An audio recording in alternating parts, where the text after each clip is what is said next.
Well, good day to everybody, and thank you for visiting back again for this week. This is your update with the city manager. My name is Mark Orme. I'm the city manager here at the city of Chico, and it's my privilege and pleasure to be able to come before you today to give you a couple of quick updates, as I know that many folks have really been appreciative of, which thank you for your feedback on these, and I really do appreciate it.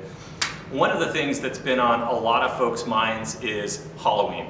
Halloween is still moving forward. It has not been canceled, so for everybody that's wondering about that, but one of the things that we want to do as a city is just encourage you to still continue to be vigilant and cautious as you're out and about. If you do go out and you do trick or treat, just make sure you do your best to wear your masks when you're close to others, keeping that social distance where possible, and just have a very, very safe Halloween. I know that our police department, our fire department, and all of our first responders will be out in full force to ensure the safety of folks out there. So have fun, enjoy it, but be safe as well. And that's really the main message I wanted to give this week, since Halloween's right around the corner. Also, I know there's been a lot of consternation, a lot of frustration, a lot of desire to see things happen with regard to a lot of the impacts that homelessness has had on our community, within our parks, within our waterways and creekways, and a lot of other various things that are going on surrounding that issue.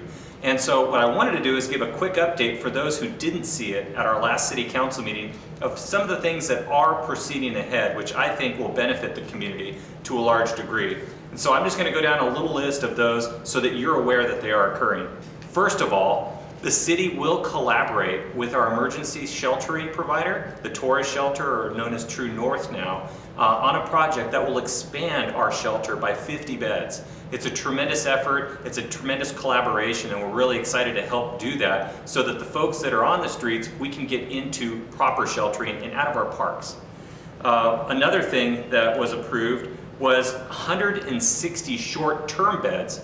Now, this is a private endeavor underway. There's a negotiation taking place here between a couple of private parties to create 160 shelter beds on an emergency basis for a number of months. That'll help increase that number to allow for us to really give a lot of space for folks that really need it, and allowing us to engage those folks that are in our creeks and waterways to help get them into a more healthier environment.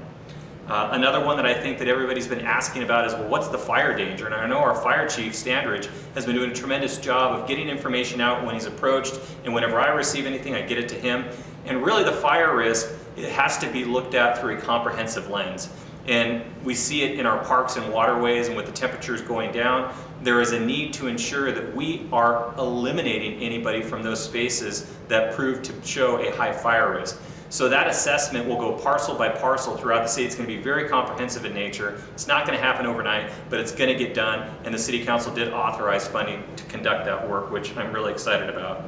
Also, some enforcement capabilities. There was some funding approved to allow for us, for those folks who are not abiding by the laws that are in place, to allow us to be able to proceed with engaging them at a higher level through the court system if necessary. So there's some funding set aside for that. We're evaluating how best to increase and leverage the incredible experts on our target team in our police department. And so we are going through with the chief of police the best means of doing that and expanding that resource utilization. And then also, we are having some partnering organizations that we will be able to help fund as we outreach with the target team to engage with these folks, to get them on a path, to get them on that continuum of care, to get them off the streets and into the proper levels of services that they need to get on their feet again, to live a productive life that's not only important for them, but also for the community as well. So that's the comprehensive approvals that were given. Obviously, there was a lot of discussion around campsite, a sanctioned campsite, allowing folks to be in a place. That was not approved at this point in time. We're still evaluating where and when that might take place, if possible. And so city staff continues to work diligently. Our homeless solutions coordinator, Ms. Cockums, is doing a tremendous job in coordinating with our local agencies to try to find the best means of getting folks the support that they need, in getting our parks cleaned up, getting our waterways cleaned up, which I know all of us desire and really, really want. But more than that, we want to help those individuals get out of what they're currently in, whatever crisis it is, and into a safer environment. So with that, I thought I'd give those a few updates, and I will tell you that next week I've got a really special treat for you. I'm going to be heading over to the police department, and I'm going to give you some insights and a behind-the-scenes look of some incredible improvements that are taking place over there that are just now being completed to help improve our responses from a police and fire perspective. Just incredible stuff.